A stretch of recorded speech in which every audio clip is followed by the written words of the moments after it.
Hello দেয়ার আসসালামু আলাইকুম, this is অন্তর। Welcome to my YouTube channel. It is অন্তর আশিক। সবাই কেমন আছেন? আশা করছি ভালো আছেন। তো হঠাৎ করে আমরা বলতে আমি এখন চলে যাচ্ছি ঢাকার উদ্দেশ্যে রওনা দিয়ে দিছি অলরেডি রিক্সা করে। আজকে ঢাকাতে তো সবসময় দেখছেন যে বাসে হয়তো বা ট্যুর করতেছি, ঢাকাতে যাচ্ছি, কিন্তু না, এবার একটু ভিন্নভাবে। বর্তমানে এখন আছি আমি পাবনা টার্মিনাল। তো টার্মিনালে এখান থেকে আমি ফার্স্টে সিএনজিতে উঠবো, সিএনজিতে উঠে দেন চলে যাব এখান থেকে কাজিরহাট। সিএনজিতে উঠে পড়ছি। তো কথা হচ্ছে এখন যাচ্ছি কাজিরহাটের উদ্দেশ্যে, রওনা দিয়ে দিছি। অলরেডি চলে আসছি আতাইকুলা বাজারের উপরে। আর আতাইকুলা বাজারে আমার মাঝে মধ্যেই আসা হয়। এর আগেও যারা আমার ফেসবুকে অ্যাড আছেন বা আমার পেজে অ্যাড আছেন তারা হয়তো বা জানেন যে মাঝে মধ্যেই আমি আতাইকুলা বাজারে আসি। মাঝে মাঝে স্টোরি দেওয়া হয়, হয়তো ব্লগ করা হয় না, কারণ আতাইকুলা আমাদের বাসা থেকে বেশি একটা দূরে না, আর বেশি রাস্তাও না যে তেমন কিছু দেখানোরও আছে। তো অলরেডি আতাইকুলা বলতে বলতে চলে আসছি কাশীনাথপুর মোড়ের উপরে, কাশীনাথপুর গোল চত্বর যেটা বলে ওটা। আর এই যে সিএনজিটা দেখতে বলেন, এটাতেই আমরা আসছি। তো এখান থেকে আমরা চলে যাব কাজিরহাটের উদ্দেশ্যে, কাজিরহাটের দিকে যে রাস্তাটা আছে ওটাতে। আর কাজিরহাটের রাস্তাটা ভাই সবসময় অসাম লাগে আমার কাছে। এর আগেও আমি গেছি অনেকবার, বাট এই সাইড দিয়ে যখন গেছি তখন ব্লগটা আর করা হয় নাই। বাট আজকেই ফার্স্ট টাইম এভাবে ঢাকাতে যাচ্ছি, আমার লাইফে প্রথম। এভাবে আমি কখনো ঢাকাতে যাই নাই, এই যে এরকমভাবে ভেঙে ঢাকাতে যাচ্ছি।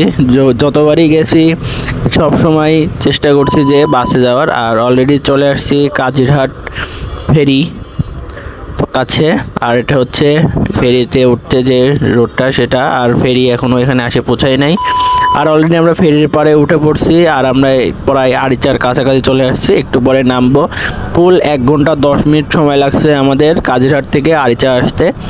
আর এখান থেকে আমাদের ঢাকা পৌঁছাইতে মেবি 1 ঘন্টা 30 থেকে 40 মিনিট সময় লাগবে, যদিও আমরা রিল্যাক্সে দেখে শুনে আরামসে যাচ্ছি, যার জন্য হয়তো সময়টা বেশি লাগবে। আর চলে আসছে অলরেডি খাওয়ার হোটেলে, আর এখানে আমরা খাওয়া দাওয়া করছি। আর অন্ধকার রাতও হয়ে গেছে, সেই বের হয়েছি বিকেল 4টা বাজে, 4:30 বাজে বের হয়েছি। আর ঢাকা পৌঁছাইতে মেবি 9:30 বাজবে। এখনও জানি না সঠিক কত বাজবে। তো যাই হোক, আমরা যে মায়ের দোয়া হোটেল এইখানটাতে চলে আসছি খাওয়ার জন্য। আর এখানটাতে এখন আমরা সবাই খাওয়া দাওয়া করবো। আর অলরেডি বলতে চলে আসছি আমরা টেকনিক্যাল মোড়ে। আর এখান থেকে আমি পাঠাও অলরেডি কল করছি, পাঠাও আসতেছে, ফোন দিয়েছিল। আর অলরেডি পাঠাওয়ে উঠে পড়ছি। আর রাতের ঢাকা ভাই অস্থির। আর পাঠাওয়ে ভাই যেভাবে রাইড করতেছে, পাঠাও ড্রাইভারটা যেভাবে রাইড করতেছে মানে উড়াই নিয়ে চলে যাবে। তো যাই হোক, সবাই ভালো থাকবেন, সুস্থ থাকবেন। আজকের ভিডিওটা এই পর্যন্তই। আর ভাই সামনের ব্লগে মারাত্মক কিছু জিনিস আসতেছে। আর অলরেডি পরের দিন সকালে চলে আসছি আমরা। আর আজকে রাত্রে আবার রওনা দিব অন্য একটা জায়গায়, সেটা সামনের ব্লগে দেখতে পারবেন। ততক্ষণ পর্যন্ত সবাই ভালো থাকবেন, সুস্থ থাকবেন। টাটা, গুড বাই, আল্লাহ হাফিজ। সামনে ধামাকা ব্লগ আসতেছে, ঠিক আছে? সবাই রেডি থাকেন সামনের ভিডিওর জন্য। টাটা, গুড বাই, আল্লাহ হাফিজ।